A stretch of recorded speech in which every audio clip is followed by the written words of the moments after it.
नमस्कार, मैं हूं अंकुर और आप देख रहे हैं सत्यहिंदी.com। एक नजर डालते हैं अब तक की सुर्खियों पर। बिहार चुनाव के नतीजों के बाद गुरुवार को पहली बार बोलते हुए आरजेडी नेता तेजस्वी यादव ने चुनाव आयोग से उन बैलेट वोटों को दोबारा गिनने की मांग की जहां पर इन्हें अंत में गिना गया। उन्होंने कहा कि मतगणना में गड़बड़ी की गई है और जनमत महागठबंधन के पक्ष में आया है। तेजस्वी ने कहा कि 20 सीटों पर महागठबंधन बेहद कम अंतर से हारा है और कई सीटों पर 900 पोस्टल बैलेट को अवैध घोषित किया गया। तेजस्वी ने कहा कि प्रधानमंत्री मोदी और मुख्यमंत्री नीतीश कुमार ने पैसा, ताकत और धोखे का सहारा लिया, लेकिन फिर भी वो 31 साल के युवा को रोक नहीं पाए। वे आरजेडी को सबसे बड़ी पार्टी बनने से नहीं रोक पाए। कांग्रेस नेता तारिक अनवर ने कहा है कि कांग्रेस के कमजोर प्रदर्शन के कारण बिहार में महागठबंधन की सरकार नहीं बन सकी है। उन्होंने एक के बाद एक ट्वीट कर कहा कि हमें सच को स्वीकार करना चाहिए। कांग्रेस के कमजोर प्रदर्शन के कारण महागठबंधन की सरकार से बिहार महरूम रह गया। कांग्रेस को इस विषय पर आत्मचिंतन जरूर करना चाहिए कि उससे कहां चूक हुई। इसके साथ ही उन्होंने कहा कि एआईएमआईएम की बिहार में एंट्री शुभ संकेत नहीं है। बिहार चुनाव में कई सीटों पर मुकाबला काफी कड़ा रहा। चुनाव आयोग के अनुसार 40 सीटें ऐसी रहीं जिन पर 3,500 से भी कम वोटों से हार जीत हुई है, जबकि 11 सीटों पर तो 1000 से भी कम वोटों से हार जीत हुई। इन सीटों में नालंदा जिले की हिलसा सीट, जहां जनता दल यूनाइटेड के उम्मीदवार कृष्ण मुरारी शरण उर्फ प्रेम मुखिया ने आरजेडी के अत्रि मुनि उर्फ शक्ति सिंह यादव को मात्र 12 वोटों से हराया। आज वित्त मंत्री निर्मला सीतारमण ने आत्मनिर्भर भारत अभियान के तहत कई अहम घोषणाएं की। आत्मनिर्भर भारत रोजगार योजना के तहत रोजगार के नए अवसरों के सृजन को लेकर ऐलान किए गए। केंद्र सरकार ने ऐसे कर्मचारियों और कंपनियों को इस स्कीम में फोकस किया है जिन्हें कोरोना से निपटने के लिए लागू लॉकडाउन के दौरान नौकरी गंवानी पड़ी है। स्कीम के तहत ऐसी कंपनियों को सरकार की घोषणाओं का लाभ मिलेगा जो उन कर्मचारियों को नौकरी देगी जिन्होंने 1 मार्च 2020 से लेकर 30 सितंबर 2020 के दौरान अपना रोजगार गंवाया हो। इसके अलावा ऐसे नए कर्मचारियों को भी नौकरी देने पर लाभ मिलेगा जो ईपीएफओ में पंजीकृत हुए हों। वित्त मंत्री निर्मला सीतारमण ने कहा है कि भारत की अर्थव्यवस्था में एक लंबे और सख्त लॉकडाउन के बाद सुधार हुआ है। उन्होंने कहा कि अंतर्राष्ट्रीय रेटिंग एजेंसी मूडीज ने मौजूदा वित्त वर्ष के लिए भारत के विकास दर में बदलाव करते हुए अब कहा है कि जीडीपी में 8.9% की नकारात्मक वृद्धि होगी, जबकि पहले उसने इसे -9.6 बताया था।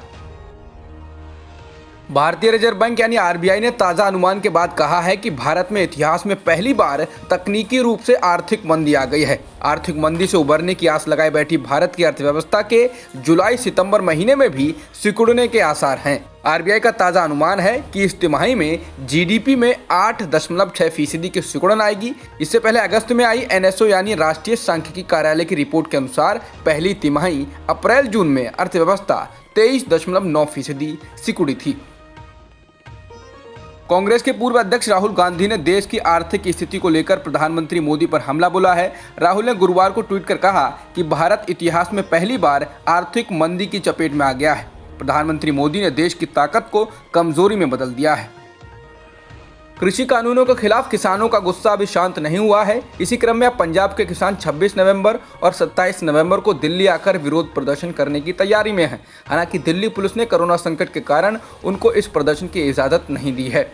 वहीं दूसरी ओर केंद्र सरकार ने बीते 1.5 महीने से पंजाब में मालगाड़ी और यात्री ट्रेन नहीं भेजी हैं। इस वजह से राज्य में कोयला नहीं पहुंच रहा है और पावर प्लांट पूरी तरह बंद हो गए हैं।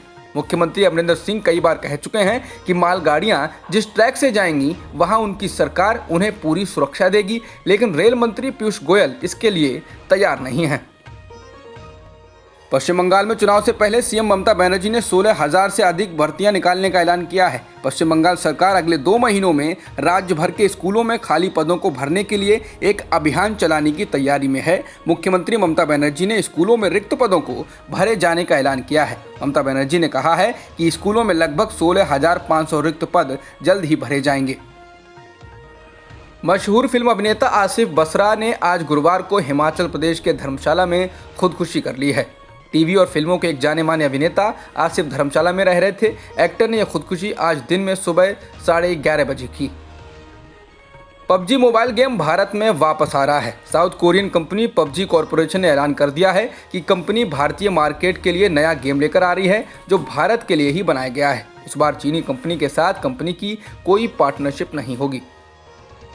भारत में ऑक्सफोर्ड यूनिवर्सिटी और एस्ट्राजेनेका द्वारा बनाई गई कोविशील्ड वैक्सीन का क्लिनिकल ट्रायल कर रही company Serum Institute of India और Indian Council of Medical Research यानी ICMR ने इस वैक्सीन के तीसरे और अंतिम फेज के क्लिनिकल ट्रायल के लिए सभी 1600 कैंडिडेट्स के एनरोलमेंट को पूरा कर लिया है। सीरम इंस्टीट्यूट और ICMR ने ऐलान किया है कि भारत में कोविशील्ड के फेज 3 यानी फाइनल क्लिनिकल ट्रायल के लिए एनरोलमेंट का काम संपन्न हो गया है।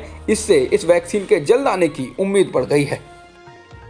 भारत में एक दिन में लगभग 48,000 कोरोना संक्रमण के मामले दर्ज किए गए हैं और 550 लोगों की जान गई है, जिसके साथ ही देश में कुल संक्रमितों का आंकड़ा 86,83,000 के पार हो गया है और मृतकों की संख्या 1,28,000 से ज़्यादा हो गई है।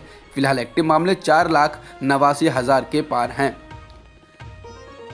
जबरदस्त कोरोना संक्रमण की चपेट में आई दिल्ली में बेड कम पड़ने की समस्या के समाधान के लिए हाईकोर्ट ने एक अहम फैसला किया है। अदालत ने कहा है कि 33 निजी अस्पतालों में 80% ICU बेड कोरोना मरीजों के लिए आरक्षित रखे जा सकते हैं। कोर्ट का फैसला ऐसे समय आया है जब दिल्ली में हर रोज अब 8,000 से ज्यादा कोरोना संक्रमण के मामले आने लगे हैं और ऐसी रिपोर्टें हैं कि अधिकतर अस्पताल ICU मरीजों से करीब करीब भरने वाले हैं।